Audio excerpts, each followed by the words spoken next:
It is good to come together for the purpose of co-creating. Do you agree? Yes. You are knowing what you are wanting. It's nice to be in a focused moment, isn't it? Where your intention is stronger, where you've made plans and followed through with them and are focused with others with intention. There's power in that. There's power in your deciding. There's power in you knowing what you're wanting. But you can't come to that knowledge quickly. It takes some exposure to life to come to decisions about what you want. And what you want matters. It is of primary importance. It's why you're here. It's why you decided to come into this physical body and to focus here into this time and space, in these beautiful bodies, in this important time where there is so much balance. And by that we mean variety. And by that we mean contrast. Because out of the variety, out of the contrast, even the part of the contrast that you don't want to be there, there is the potential, the likelihood, the strong likelihood of you coming to your personal conclusions about what you prefer. And sometimes you don't seem to know how important it is that you get to decide what you want. Because you live in a society that seems, although it is not an entity that thinks with one mind, but you often believe that you are supposed to think like everyone else in order for there to be harmony. And you often also think that others should think like you in order for there to be harmony. Because it feels like sometimes to you that when there is sameness, there is harmony. And we want you to understand that there can be difference and diversity and still be harmony.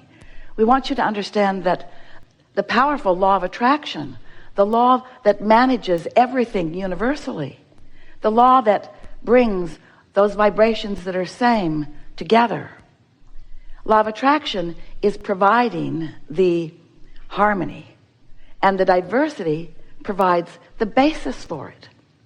So wouldn't you rather live some life and come to some of your own personal decisions about things rather than just taking those around you's words for it?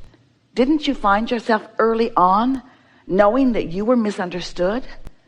Didn't those around you often mistake your intentions?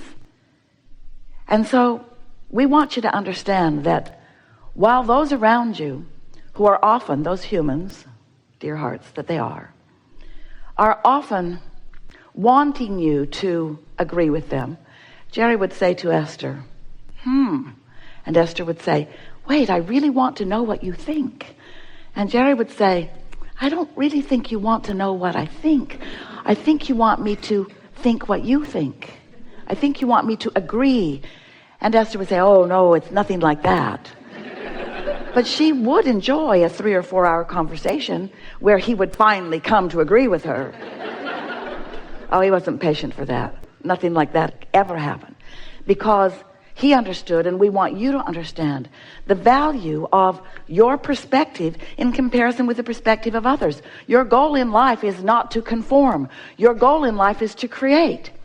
And the only reason that anyone ever believes that they should or must conform is because you think that your power is in conformity. You think your power is in grouping up. You think your power is in coming together with others. And that is not the case at all. Your power is simply in your alignment to your source, to the energy that creates worlds. When you get tuned in, tapped in, turned on, when you are in alignment with who you are, clarity is your experience. And flow and ease is your experience. And so we're just saying, don't let those around you cause you to fragment your own clarity and knowing by acquiescing to agreeing with what they think just because they think it. They're not the boss of you. They want to be, but they are not. Now, we've spoken to all of your children just now. We're talking to all of you. We want you to feel the freedom of living your life and minding your own business and not trying so hard to find agreement with others, not caring so much what you're getting back from others, not being so much a reactionary person, instead being one who lives your own life and comes to your own conclusion and launches your own rockets of desires and builds your own vibrational reality, understanding that as you ask, even though it is often silent, when you know what you don't want, you know what you do want. You've been putting forth these rockets of desire, these clear rockets of desire, since your first breath here in this physical experience. And much was already in your vortex of intentionality before you even entered this physical body as consciousness. And so you are a powerful creator, and you have resources that are lined up for you. And as you've carved out the details of what you like and what you prefer and who you are, your inner being has found harmony with those ideas, understanding your worthiness and your goodness. And we are wanting you to understand your worthiness and your goodness. And most of all, maybe, your power. We want you to feel the empowerment of alignment and release the disharmony of fractured energy. When you say, I would like more money, we would like that to be a clear statement of expectation, anticipation.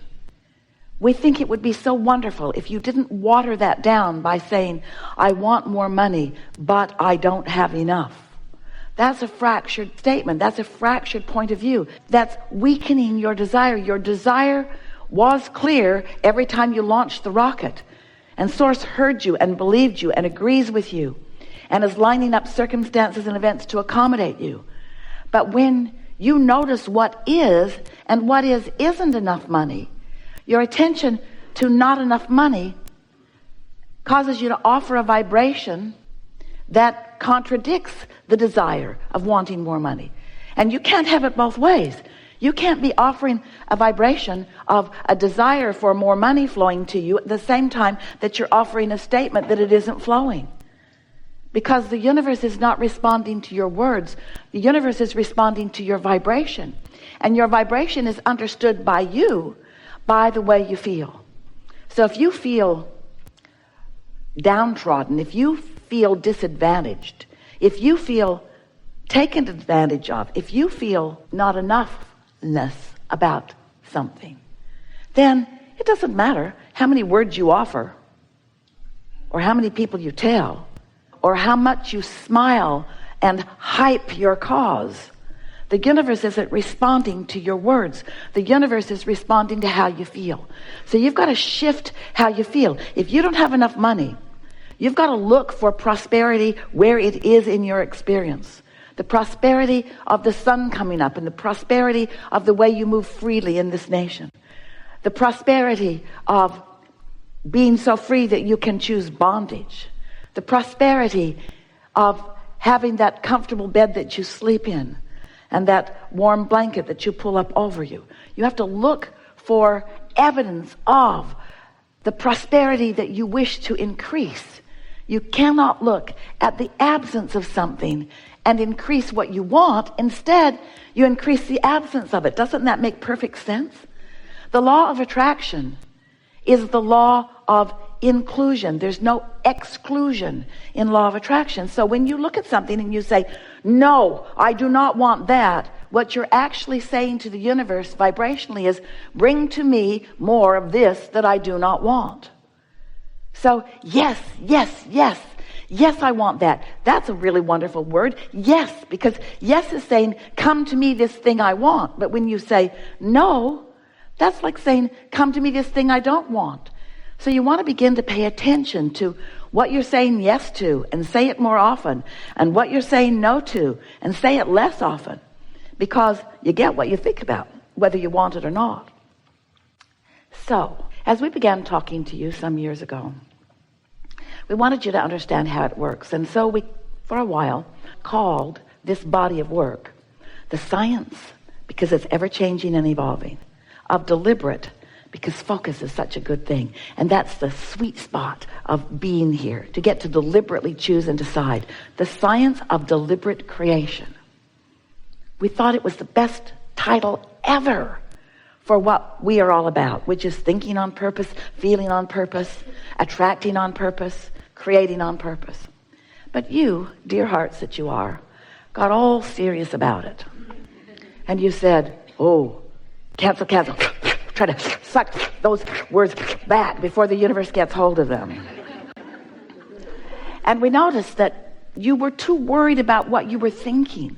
You began to apply this soft approach to life that we were wanting you to understand, that we were wanting you to feel knowledge about. Because if you don't understand how the laws work, then you can't notice the consistency with which the law responds to you. Once you understand how the law of attraction works, then you can notice its absolute consistency, and then you can find your place within it. Once you understand that you were source energy before you came into this physical body, and that source energy part of you is still alive and well and active and dominant, then you can understand that you in every moment have a source energy perspective and a human physical personality perspective, and that those two perspectives are playing off of one another. In other words, you are having vibrational relationships with who you really are and what you really want and what you really know and what you're thinking and speaking and knowing in this moment. So the emotions that you feel have to do with how wide that gap is between you and you. When you are in sync with who you are and you've closed that gap, you feel love, you feel exhilaration, you feel satisfaction, you feel eagerness. But when the gap is wide, when what you're thinking is very different from what the source within you is thinking about this moment in time, because that's always where your inner being is focused, right here with you about what you're focused upon, right here, right now about what you're focused upon, right here, right now about what you're focused upon, right here, right now about what you're focused upon. So your inner being is focused. Did we tell you right here, right now about what you're focused upon? Do you understand that your inner being is focused right here, right now about what you're focused upon? And your opinion about what you're focused upon matters in relationship to how you feel. If you're mad at yourself, since your inner being never is, that's what that feeling of guilt feels like, or self-blame. If you're hating someone, and they darn well deserve it too, don't they?